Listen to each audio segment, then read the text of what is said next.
अस्सलाम वालेकुम। आज हम इसमें हज़रत मूसा अलैहिस्सलाम का जो जन्नत में साथी होगा उसके बारे में मालूमात हासिल करेंगे। जैसा कि आप सभी जानते हैं, हज़रत मूसा अलैहिस्सलाम अल्लाह ताला से हम कलाम होते थे, यानी अल्लाह ताला से बातचीत करते थे। तो एक मर्तबा हज़रत मूसा अलैहिस्सलाम ने अल्लाह ताला से पूछा, फरमाया, या अल्लाह, मेरा जन्नत में कौन साथी होगा? तो अल्लाह ताला ने फरमाया, फला शख्स है, वो एक कसाई है, वो तुम्हारा जन्नत में साथी होगा। तो जब हज़रत मूसा अलैहिस्सलाम ने ये बात सुनी तो वो सोचने लगे कि मतलब एक कसाई, वो कहाँ कसाई और कहाँ मैं। ये सोचकर वो अगले दिन उसे ढूंढते हुए पहुंच गए और जहाँ पर उस कसाई की दुकान थी उसे दूर से खड़े होकर देखने लगे। वो कसाई नॉर्मल लिबास में बैठा हुआ अपना गोश्त काट रहा था। जब शाम का वक्त हुआ, थोड़ा सा गोश्त बचा, उसने उसको थैले में डाला और दुकान बंद कर दी।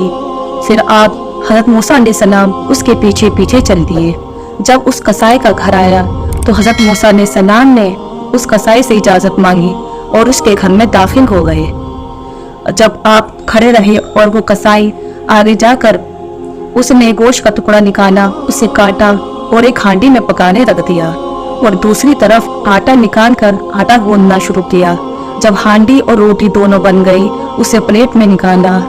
एक चरपाई पर एक औरत लेटी हुई थी, तो उस कसाई ने उन्हें हल्के से हिलाया और उनको हाथ का सहारा देकर उनको बिठाया और एक हाथ से सहारा दिया और दूसरे हाथ से लुकमा बनाकर उन्हें खिलाने लगा। और जब उस औरत ने खाना खा लिया तो फिर उस आदमी ने, यानी उस कसाई ने, उनका मुंह इस तरह साफ करके उसको आराम से लिटाने लगा और उस औरत ने कुछ उसके कान में कहा और उसको लिटा दिया। फिर हज़रत मूसा अलैहिस्सलाम ने उस आदमी से पूछा, ये कौन है? तो उस कसाई ने जवाब दिया, जी ये मेरी माँ है, मेरा कोई भाई तो नहीं है। मैं जब सुबह को जाता हूँ तो मैं सारे काम करके इनके जाता हूँ, साफ सफाई, इनका खाना पीना, और फिर जब शाम को वापस आता हूँ फिर दोबारा इनकी इसी तरह खिदमत करता हूँ। तो हज़रत मूसा अलैहिस्सलाम ने इनसे ये पूछा कि ये आपके कान में क्या कह रही थी? तो उस आदमी ने बड़ा खूबसूरत सा जवाब दिया। उस कसाई ने कहा, आखिर माँ ठहरी, ये मुझसे कह रही थी कि अल्लाह तुझे जन्नत में मूसा का साथी बनाए। आप खुद ही सोचिए, कहाँ मूसा, कहाँ मैं तो एक कसाई, और कहाँ मूसा अलैहिस्सलाम, वो तो आलिम है, आकिम है। तो हज़रत मूसा अलैहिस्सलाम ने अपने दिल में सोचा कि तेरी माँ की दुआ अल्लाह ताला ने कबूल कर ली और जन्नत में तुझे मेरा साथी बना दिया। सुबहान अल्लाह। ये देखिए माँ की दुआ कितनी अच्छी होती है। इसीलिए वालिदैन अगर हमारे इस दुनिया में है तो हम उनकी खिदमत करें, और अगर उस दुनिया से जाग चुके हैं तो हमें उनके लिए पढ़ पढ़ कर अहले सवाब भेजना चाहिए।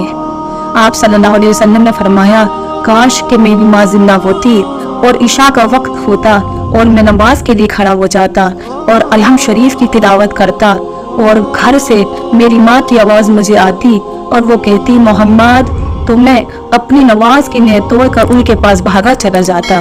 अल्लाह ताला ने इतना बड़ा दर्जा रखा है माँ का। इसीलिए मेरे प्यारे बहनों भाइयों, अगर आपके वालिदैन इस दुनिया में है तो उनकी जितनी हो सके खिदमत कीजिए, जितना हो सके उनसे दुआएं दीजिए, और अगर वो दुनिया से फौत हो चुके हैं तो उनके लिए पढ़ पढ़ कर अहले सवाब पहुँचाइए। उनके कब्रिस्तान पे जाया कीजिए, उनकी कब्र पे जाया कीजिए और उनके लिए कलाम मजीद सूरह यासीन की तिलावत किया कीजिए। उन्हें और कुछ नहीं मिल सकता, ना रोटी ना कपड़ा, लेकिन इस वक्त जो हमारी पढ़ाई है, हमारी दीनी तालीमात है, वही उनके काम आएगी और उनके लिए अल्लाह ताला से उनकी मग़फ़िरत की दुआ कीजिए। सुभान अल्लाह। इसमें हमारे लिए एक इबरत है अपने वालिदैन की दुआ देने की। खास कर इसमें माँ का जिक्र फरमाया है। अल्लाह ताला ने बाप की जगह माँ का पहले तीन हिस्से माँ के रखे हैं, सिर्फ बाप के रखे हैं।